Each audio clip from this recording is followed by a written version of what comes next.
स्वामी जी, आशुतोष बाबा, लग रहा था कि हम लोगों को वही उपदेश मिल रहा है। लग रहा था कि शोक, सारे शोक मेरे परिजन के, मेरे स्वजन के दूर ही हो जाएंगे। उन्होंने यह सिद्ध कर दिया, हम जैसा कर्म करेंगे वैसा हमको फल मिलेगा। लेकिन ये भी कहा, सार बात उन्होंने हम लोगों के बीच रखी, यह संसार का सुख सुख नहीं है, यह संसार का दुख दुख नहीं है। अगर सुख हो तो उसमें हम लोगों को इठलाना नहीं है, उतावला नहीं होना है। अगर दुख हो तो रोना नहीं है, छाती नहीं पीटना है। अब जो आएंगे, जो कहेंगे, सुख दुख से परे की बात कहेंगे इस बैठक में। पूज्य पादी महर्षि संतदेवी परमहंस जी महाराज भी कहते थे कि अगर हम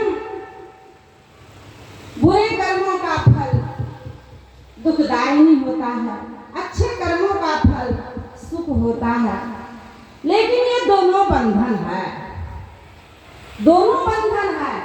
दोनों से अलग होने के लिए, दोनों से दूर होकर बचने के लिए हम लोगों को माता सहजोबाई ने भी हम लोगों को संकेत किया, जैसे सड़सी लोह की छिन पानी छिन यार, तैसे सुख दुख जगत की सहजो तजी भाग। ये दोनों में हम लोगों को फंसना नहीं है। अभी पूज्य हमारे बीच हम लोगों को यह आभास हो रहा है कल से, अब तो यह अंतिम पाली का सत्संग है।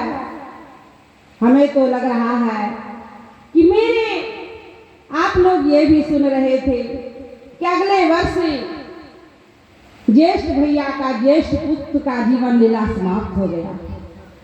मुझे तो लग रहा है कि हमारे इस दरबार में, इस भिखारियों के दरबार में, इस घमंडियों के दरबार में,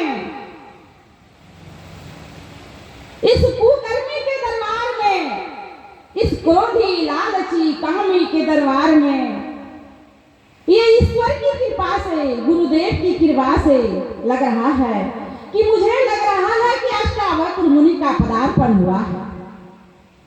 जिस तरह से जनक जी के दरबार में अष्टावक्र मुनि का जब पदार्पण हुआ तो उनके उपदेश से कई पीढ़ी पहले, जिनका नाम था अज, राजा यज, यानी कई पीढ़ियों के पहले राजा अज का आगमन हुआ था। और जब उनका उपदेश होने लगा, अष्टावक्र मुनि का जब उपदेश होने लगा, तो उसी भीड़ में, उसी जमात में एक बहुत बड़ा विशाल सर्प भी वहां पहुंच गए।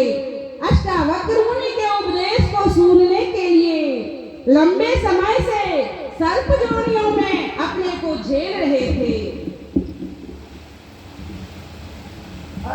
जब उनका उपदेश होने लगा तो वे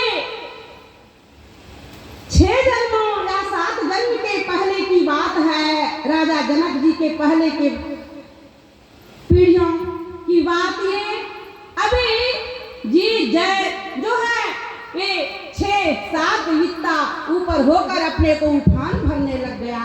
सारी भीड़ जमात में घबराहट हो गई, सब कोई खड़े हो गए। अष्टावक्र मुनि का उपदेश हो रहा है। मुनि जो होते हैं, संत जो होते हैं, वे आगे पीछे कई जन्म जन्मांतरों की बातों को जानने वाले होते हैं। हमारे पूज्य बाबा देवी साहब ऐसे संत थे, हमारे संत तुलसी साहब ऐसे संत थे, जिनकी वाणियां हमारे स्वामी आशुतोष बाबा कल कह रहे थे। संतों के मुखाग्नि